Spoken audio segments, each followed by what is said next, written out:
Welcome to 5 Good Minutes.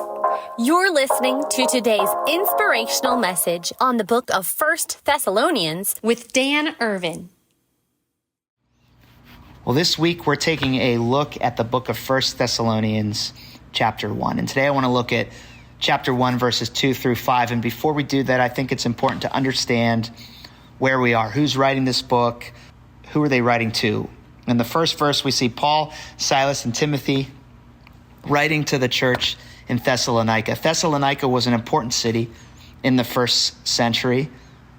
You know, it was a city of trade, of commerce, of business, of a lot of cultural diversity. And I think Paul knew that if he could move the gospel message forward in this city, that there could be major influence in other parts of the world. You know, as Greeks, Romans, and Jews were together in this city, it was a melting pot in a sense of ideas, of ways to live, of who to worship, what to pursue. You know, imagine for a second you're driving your car and it's a foggy morning. And, you know, as you drive into this fog, you begin to go a little faster and a little faster. And pretty soon you begin to realize I should slow down because I don't know what's ahead of me. I don't know if there's a tree, a guardrail, whatever it is. I should slow down because it would be dangerous to continue at this rate of speed because I can't see in front of me. And this would be perhaps a little bit what living in first century Thessalonica might have been like. People were moving fast, moving in a direction, and perhaps moving in a way that they didn't truly know what dangers were ahead of them as a result of the lives that they were living. They were just living, trying to get ahead. And Paul's mission, in a sense, was to remove this fog in front of people so that they could clearly see the direction that they should be driving. That they could clearly see the message and the hope and the beauty of the gospel message and how it could transform their lives so that they could drive in a safe direction, in the right direction. Maybe still moving at a fast rate of speed, but now with a clear view in front of them. You know, as we look at verses 2 through 5 here, Paul's point is I think, simple in some ways, looking at the ways in which that the difference between knowing about the gospel message and actually being changed by it.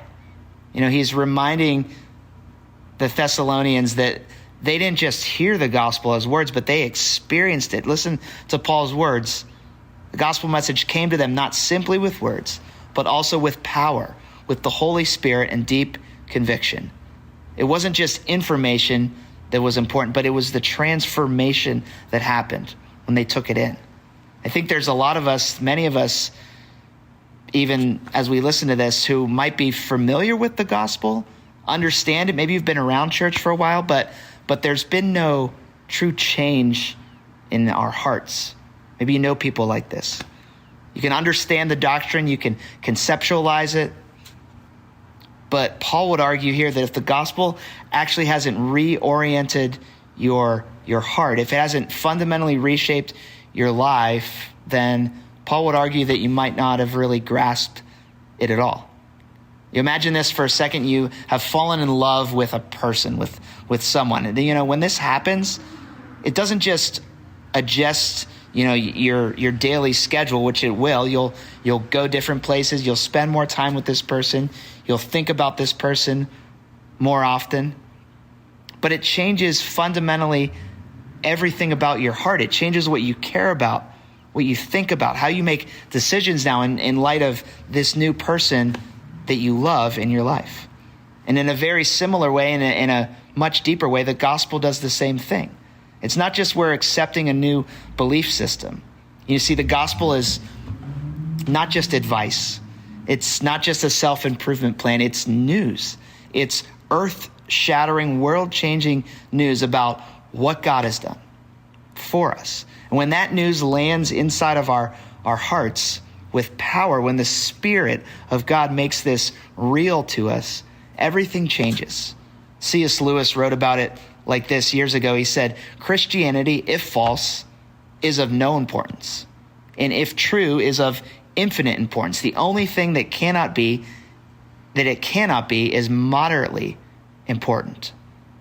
It's a game changer. But here's the challenge. We can as human beings, be resistant to this change. We can understand the gospel, we can hear it, we can appreciate it, we can even admire Jesus, but we can still just keep it at arm's length, because I think real transformation, it costs us something. It costs us control of our lives.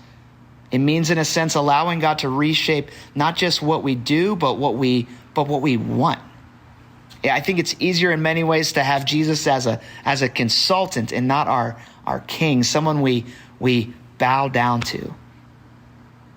But the gospel is not just a message we agree with. It's something that reorients us from the inside out about everything that we do. Paul talks about deep conviction. The Thessalonians weren't just inspired, they were convinced. So here's the question.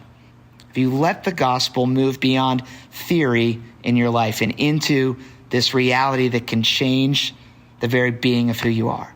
Because when you do, when the Spirit drives in deep, I think you'll find that the gospel is more than just something you believe. It's something that changes everything about you. It's not just news, it's new life. Thanks for joining us here today. There's a lot of great content to explore on Orchard Hill Plus and on the Orchard Hill main feed from the weekend. Have a great day.